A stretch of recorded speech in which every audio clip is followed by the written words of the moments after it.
Hi Leo, welcome to your love reading for October 2018. It's Rena here, and I'm shuffling the cards. I'm using the Morgan Greer deck. I just got my Miss Cleo deck in the mail, and I was going to use that one, but I decided to keep all these readings consistent with the same deck of cards. It's kind of an Egyptian theme.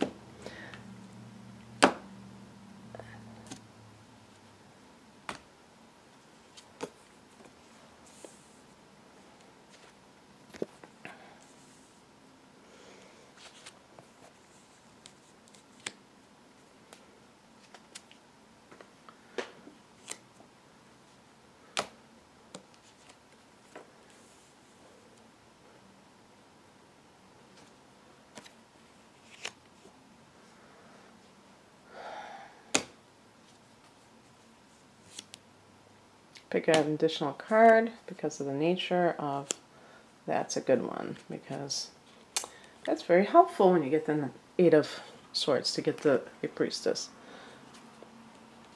So we have several major arcana cards, even into the month of October. The eclipses that you have dealt with in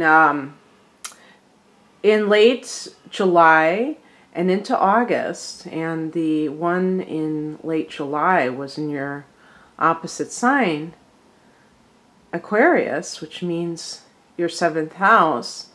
The lunar eclipse in the 7th house can really change a marital situation.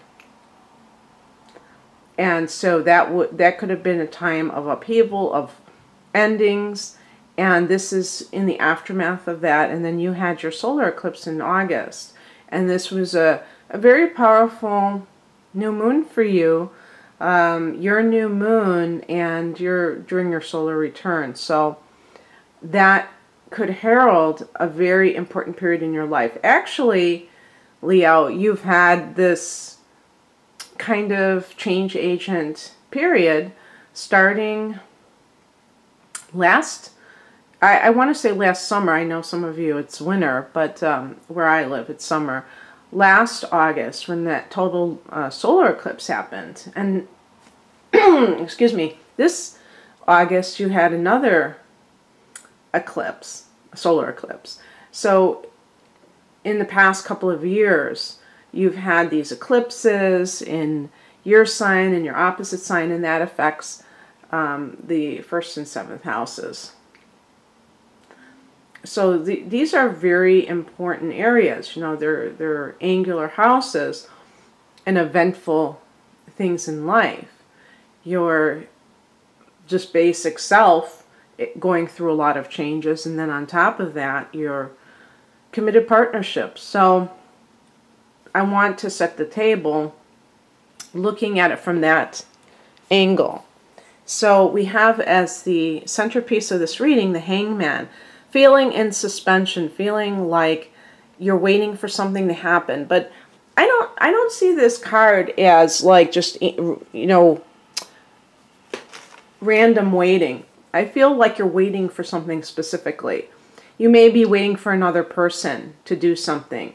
And that's always I was going to say a bad feeling, but it's always like a difficult situation because it feels so out of control to have to wait for somebody else. And there's always the possibility that you're being strung along, and you may even know that yourself. There can also be just some kind of timing issue that demands that you wait. Like, for instance, I have here at the base of this the Tower card, which goes along with those eclipses, especially the lunar eclipse at the end of July, where something may have suddenly kind of just exploded. Maybe you were with a partner and you were being overly polite to one another, and then all of a sudden something got triggered, and you or that person, and it's probably more likely that person just let go and just started saying all the things that they were mad at you about for the last 10 years. And when, just remember that a lunar eclipse is a very powerful full moon. Full moons are times of culmination. Culmination simply means things are coming to a head. They're finishing up. But when I say coming to a head, that means that there's a buildup, okay? And coming to a head could mean something good. You could be like flirting with somebody, and then finally the person just said, I can't stand it anymore. I love you. You know what I mean? So it can be a good thing. But we're talking about when there has been some kind of a challenge. And then, because full moons are also times for you to see somebody for who they really are. Secrets come out, but also kind of that ability to see who somebody really is, and that would be your committed partner. And the Tower talks about this kind of maybe this pressure building and then this explosion. But you have to understand something. It's actually a good thing. The more I see the Tower, the more I've made friends with the Tower and what it represents. Because if people are not being real, the Tower card acts as a catalyst. So some event, sometimes it's a silly, petty event, can come and trigger an explosion because the people need to get it out. They need to air their grievances. Now, it doesn't mean that they're going to stay together, but at least they can stop pretending, and at least they can just kind of like have that sense of, release. That's what the Tower is. It's about release. And the card that's showing the obstacle is the Page of Pentacles. So there's some kind of a message that's getting lost here. Maybe you're waiting for somebody to contact you and they haven't. Or perhaps like they promised that they would. And you may have like even, I said uprooted your life, but I meant you may have turned your life upside down because somebody else promised that they would be with you if you did that, and it hasn't happened. And that may be like why you're in suspension right now, that you're waiting to hear from them. And you may be feeling this sense of like, okay, was this person just playing me? Were they just claiming that if I left my relationship, that they would leave their relationship? And we have, here's the higher message, the Ten of Cups. And this is a card of marital joy, family harmony. This is a spiritual message. So it's not about something tangible. It's more of a way of thinking. And I always think of this position for a particular card as meaning what to strive for. So it's not like a specific kind of a outcome, but just a feeling maybe that you want to go for or want to like spot in a relationship. If you are looking for, this is kind of like also showing that this is what you really want. Maybe you want a happy family unit, and maybe you haven't had one, and you're missing that kind of, I don't know what you would call it, like everyone being on the same page and feeling like they're all connected. And maybe due to a problem with a spouse, it really affected, if you have children, it really affected the whole unit. And so if you're really looking for that, then you want to make sure that the person, if you have somebody that you're waiting for right now, that person has the qualities that's going to produce that. The Page of Pentacles could even be like, I would say, a Virgo individual. And I think I got something for Virgo that was with Leo. So I don't know if there's something going on with some of you that's connected to a Virgo.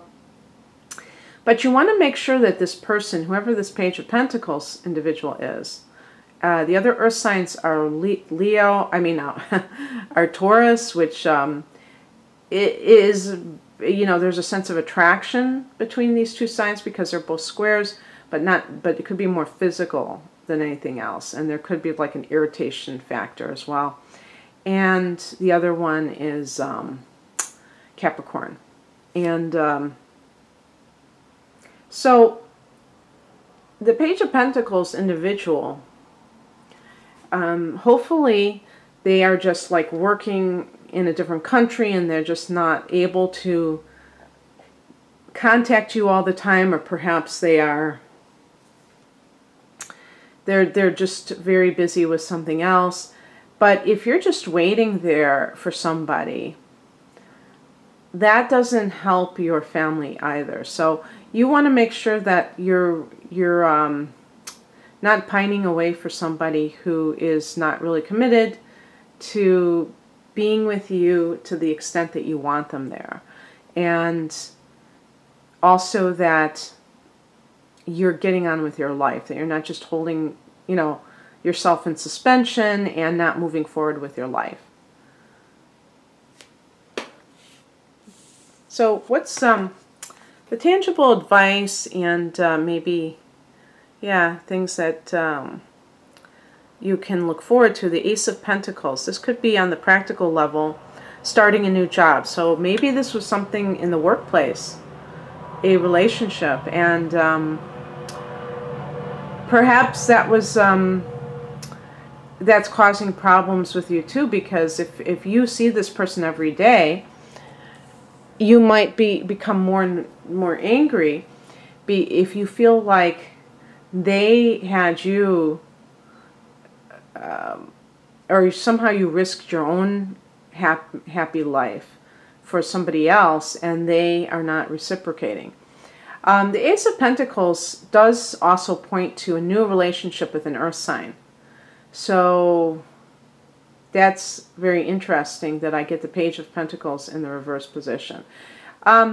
During September even, so some of you are going to be watching in September because I post these weeks earlier. And it might even be for those people that the Mercury retrograde period is still affecting things. I think, though, by that first week, Mercury should come out of its shadow. So, in other words, even after Mercury goes direct, there still is time when it has to go, gain ground, go back into the same degree it was when it retrograded, and that period is called the shadow. There's a period before and after that's considered the shadow period. And this can affect communication just as much, or at least somewhat. And so it could simply be for those people that it's just a timing issue. Because, actually, what I have coming in is the Wheel of Fortune, and this is about cycles. So timing, perhaps that sense of before feeling that everything was kind of like up in the air, you're having like a lot of change, a lot of chaos, and now aligning with your, I was going to say destiny, but with a sense of good fortune. The other thing too, speaking of more timing, is that next month, in November, there will be a change in Jupiter, which is the ruler that this card is connected to, okay? The ruler of the Wheel of Fortune is Jupiter, or, is connected to that card. And Jupiter is going from Scorpio to Sagittarius. And for you, Leo, this means that Jupiter is going from your 4th house to your 5th house. And guess what the 5th house is? It's the house of love. So maybe it's like looking at that period in the near future where you will have many more opportunities for love, because Jupiter tends to bring expansion in whatever area it is transiting through, and love. And speaking of love, Venus goes retrograde. And that is in your 4th house in Scorpio. And it's going to go into your 3rd house at some point. So that could also be something along these lines, because the 3rd house is about communication. And this may be someone from your past that comes into the picture. But if you feel like you're waiting for someone because you feel like, oh my gosh, what if this is as good as it gets? No, this is not as good as it gets. You may have many more opportunities for love in the coming year or 13 months or whatever, however long Jupiter is going to be in Sagittarius. And what makes it even better is that Jupiter rules Sagittarius. So it's in its own element. Right now in Scorpio, Jupiter is doing a good job, but it's not as effective. You know, I like the fact that Saturn is in Capricorn, because that's the sign that rules it. Or that it rules, you know, and the same thing with Jupiter. So it's more effective, it's more consistent, and so whatever it specializes in, it's able to do to the nth degree. The outcome card, I get the 8 of Swords. This is a card of feeling stuck, okay? So with Leo, the feeling stuckness is usually coming from a place of not wanting to move forward, fixed energy, being kind of stubborn, being kind of rooted in place. With this particular card, we're talking about negative self-talk. The swords indicate thoughts, okay? And thoughts they can help us or they can hinder us. I'm wondering if this person is an air sign. And maybe the Page of Pentacles shows the combination in their makeup, because pages can, you know, are supposed to be messages, and the messenger is Gemini, Mercury, ruled by Mercury. So Gemini or Virgo individual,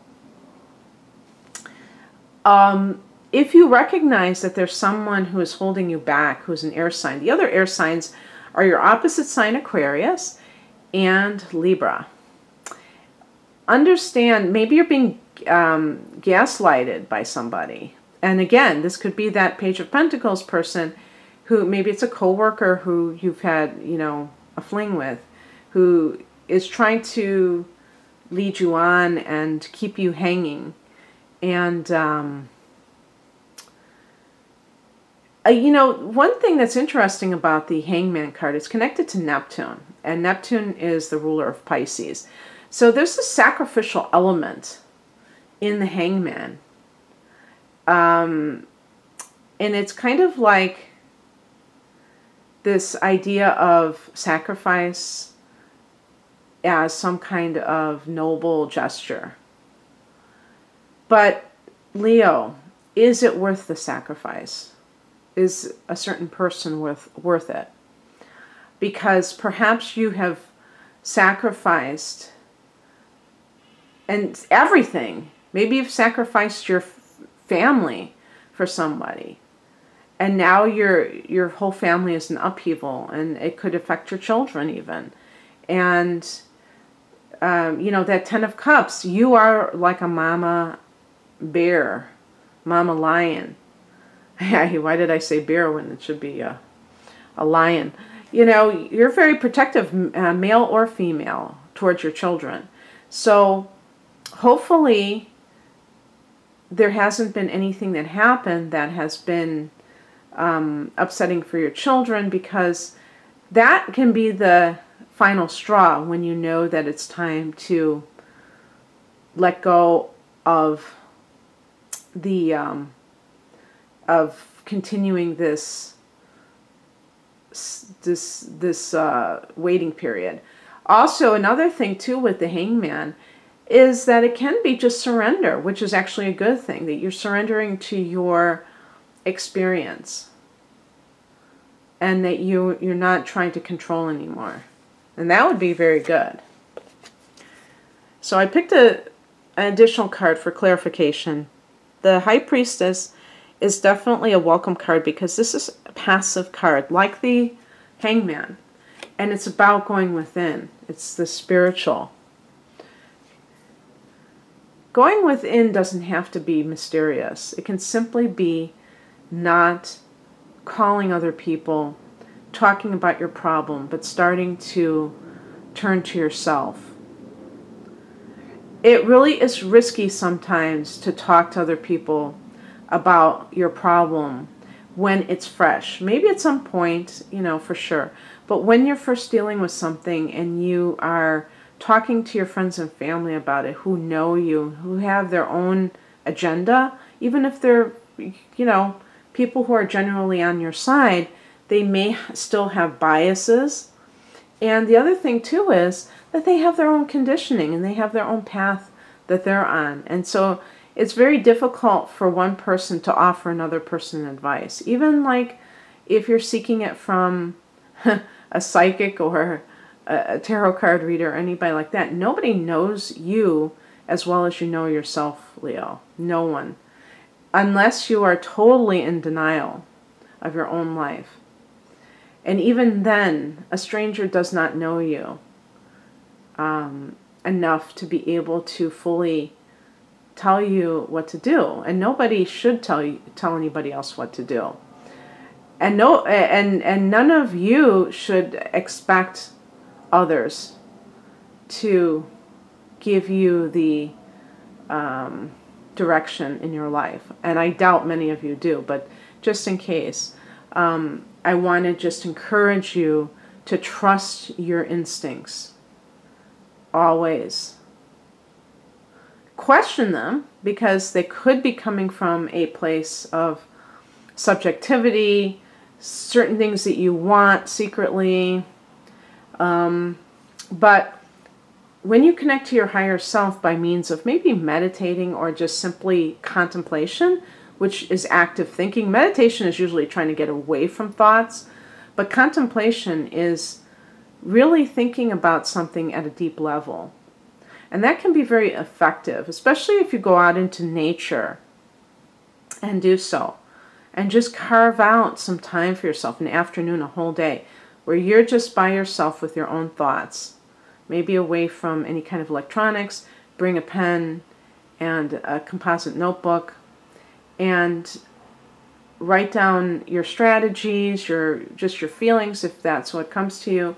But this way of kind of getting in touch with your essence. Also understand that the High Priestess can be pointing out that there is information that you do not know that is being hidden from you. And that could be related to this issue. Somebody could be telling you what you want to hear, giving you half-truths that keep you hanging on. And at the same time, you may be feeling frustrated, wondering what's really, when is it going to happen? When are we going to be together? And you are the only one who can get off of that, whatever this thing is that he's hanging on, this pole or whatever you want to call it. Only you can do it. Now, sometimes this is just letting go and letting God. It's like kind of a wonderful exercise of trusting in the universe and not needing to control everything. But I'm getting the feeling that you're waiting for somebody to make a decision that's going to change your life, and in a romantic sense. And you may feel that you're being strung along. And you could be right with the High Priestess as the final card. Maybe you even know in your heart of hearts that that's true, and that's why this feeling of oppression has taken over you, because it's like you feel like you're in love with this person, but you feel like maybe they are just kind of stringing you along at the same time, and you can't handle that possibility at this point? Well, it might be worth entertaining that notion, just for your own sake, you know. I feel like you, with the Wheel of Fortune, I feel like you have a lot to look forward to. Let's put it that way. Okay, Leo, that's what I have for you. I hope you enjoyed this. If you'd like a private reading, please click on the link below to access my online store. I do my love readings mostly with astrology and your natal chart, and I feel like that offers a very personalized approach. Take care. Bye.